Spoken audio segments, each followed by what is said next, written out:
Welcome back. Hi, folks. My name's James Johnson. This is my mama, LaDonna. Hi, honey. I'm LaDonna, and so glad to see you all back. And any newbies, welcome to our videos. She came to visit me this week, and she was sweet enough to do that. I'm going to be a grandmama.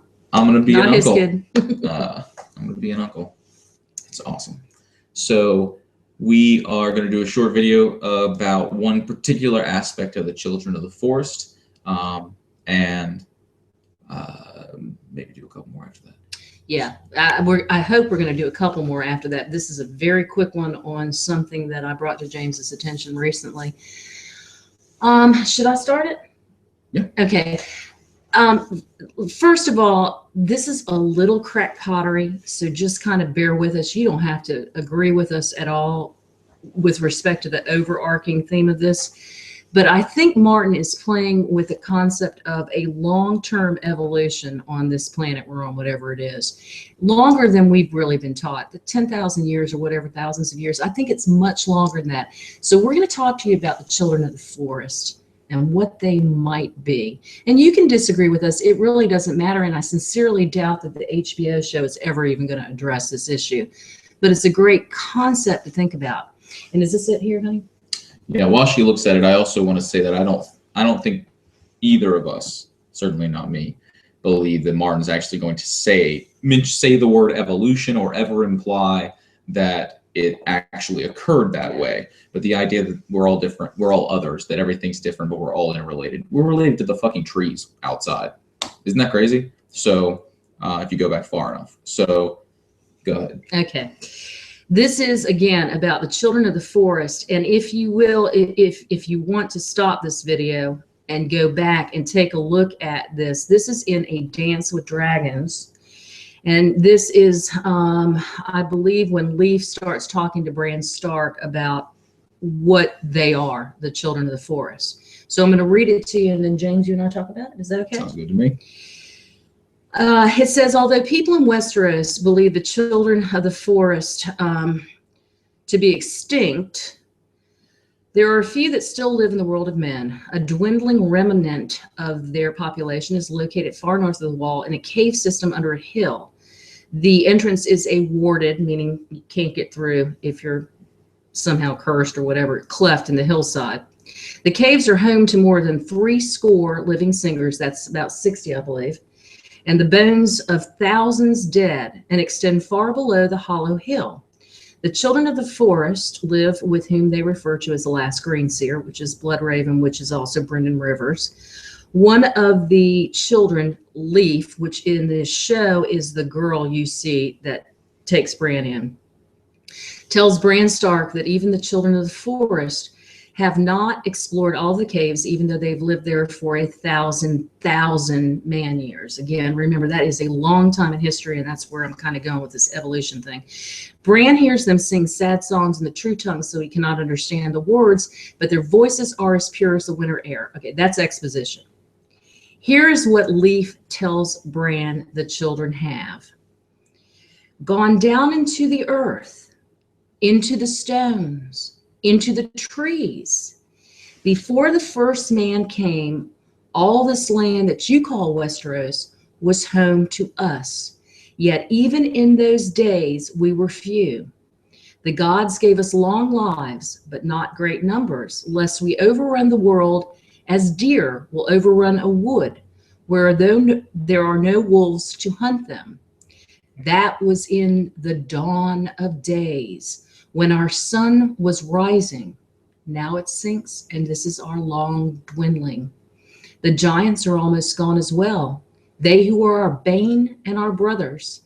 The great lions of the western hills have been slain. The unicorns are all but gone. The mammoths down to a few hundred. The direwolves will outlast us all, but their time will come as well. In the world that men have made, there is no room for them or us. Now, first of all, the reference to an incredible length of time, I think, has to do with probably the evolution of this planet, and that they've gone into the ground and into the stone, just like trees before them. And we've seen Bran's vision where the trees have come and gone, etc. Excuse me for 1 second. James, I need you to look up what Mirror says. Descriptions. So this is where I'm going, and this is crack pottery, and it's fine. It doesn't matter whether you believe it or not. Think of it as a concept. Martin has said that the children of the forest are not human. If you bear with us for a moment and you think of this evolutionary line of dinosaurs that started on the planet, and they gradually evolved, with the sun coming and going, whether there was an ice age or, we had some blast that took matter up, the sun kind of dwindled for a while, things became extinct or evolved.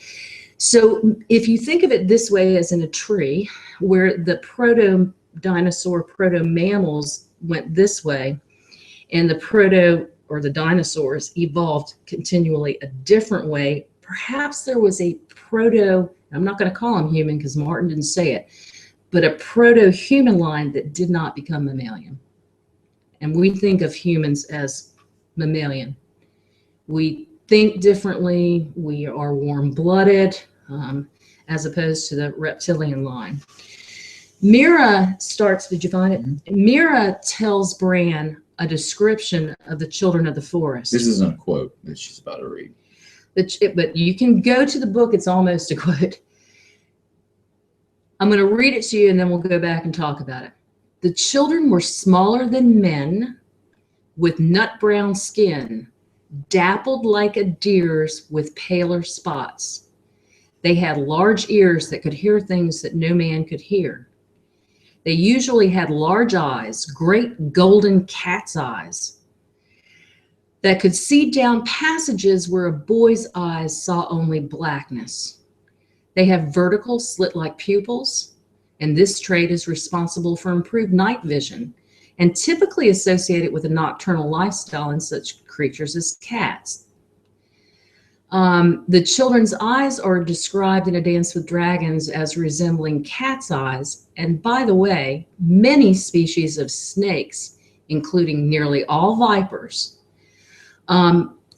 a few had green or red eyes, and these had the gift of green sight and were known as green seers. Their hands had only 3 fingers and a thumb with sharp black claws instead of nails. The children were slight, quick, and graceful. Now, that's not a direct quote. You can certainly go to it where it is described in the books, but it's pretty close. I talked to James about this. I said, James, I think Martin has tricked us in that passage by comparing to the children of the forest with their dappled spots as being like deer. I don't think they're mammals at all. I think if you go back, they talk about them having claws, 3 fingers and a thumb. Black claws. A thumb means there's been some evolutionary change where there's an opposable appendage. Doesn't mean they're mammals. They have usually yellow slit-like eyes. Look up snakes or reptiles. A lot of them look just like that. He also kind of makes them comparative to cats. I don't think they're cats at all. They have jagged teeth. They have skins that are different colors. Sometimes they're brown. Sometimes they're, I believe, red, yellow. I think they're reptiles. And I think this is where we diverged a long time ago. I don't think the humans are related in any way to them, except that way back when there was probably some reptilian, more distantly related. Way more distantly than, for instance, when we diverged into our proto-mammals. But I think that's the difference. And I think that they're almost all gone, not necessarily because folks from Westeros came over and killed them out. I think this is a long evolutionary process and that there are only a few left.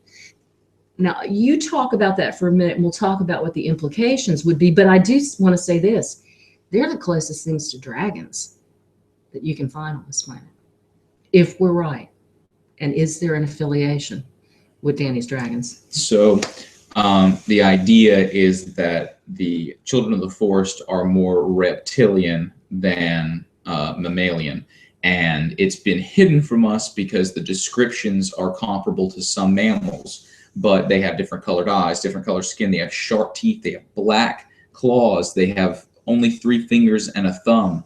That's what I picture when I think of Komodo dragon. It would be really cool for Martin to reveal this because it doesn't need to be revealed. To me, it's not a major plot point. It's just a thing where it's deceptive. And Mom and I have opinions that the whole thing going on with the Green Seer throne right now involves deception, which would make a whole lot of sense for the children of the forest to be revealed as to not maybe be on the same side, and to have a long tongue come out would be a slit tongue, and that would be the only thing we needed to see to automatically think, oh shit, they're fucking lizards.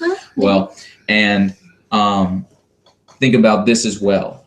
Of all the houses in Westeros, name any that have associations with reptiles. And I think there's only two, or reptiles and amphibians. I think there's only two. One is Dorne, which are the vipers, which was mentioned in that. And the other are the lizard lions, the crocodiles, alligators. Those are the... House Reed. That's House Reed. Arguably the house that most resembles the children of the forest. They're smaller in stature. They know the woods. And the beauty of the marshes, and like I said, I don't think this is going to have huge implications. It's just a beautiful moment. And lizard people are common in Dungeons and Dragons and Warcraft and in a lot of video games, Zelda. There's an aspect about them that seems eerie, especially snakes. But the most beautiful part about it to me is that idea that they were, how do you define the top of the food, not top of the food chain, but the most evolved? There's no such thing as most evolved. We're all just differently evolved. But is it the one that most populates the earth, or the one that's on top of the food chain? Well, dinosaurs were, I mean, it's still fucking cockroaches. There's still bacteria and fish and all those sorts. So they're not, how do you argue most? But dinosaurs are extremely prevalent, at least as land animals. And at a certain point, their ancestor, a more dog-sized or cat-sized lizard, we split off from them. So we are distantly related to them, as we are fish too, in a direct line. But there was a something happened on Earth, whether an asteroid or combined with volcanic explosions, something happened on Earth which created a sort of fallout that most dinosaurs died from. The only ones that survived were the small ones. And it's beautiful in a way to think that that's what Martin's describing when he says they went into the rocks and into the trees, into the stone, and into the stone. And it doesn't say that I walked in the age of dragons, which I thought that it said. I must have created that in my mind.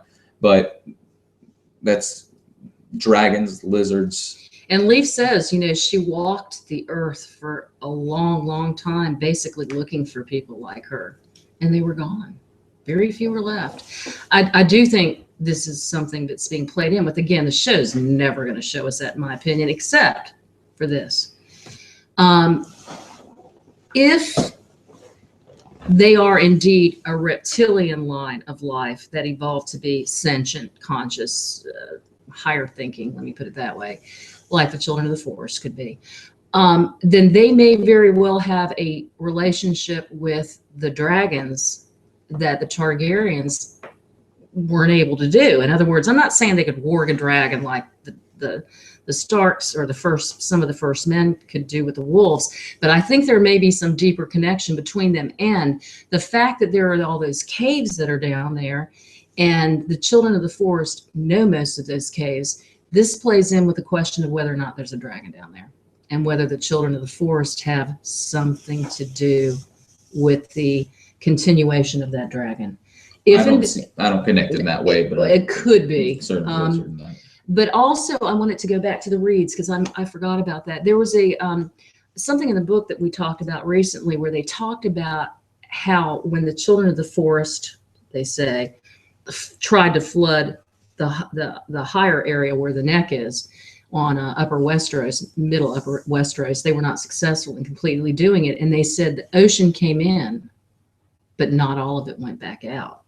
And that's where the marshes of the reeds and around Moat Cailin are.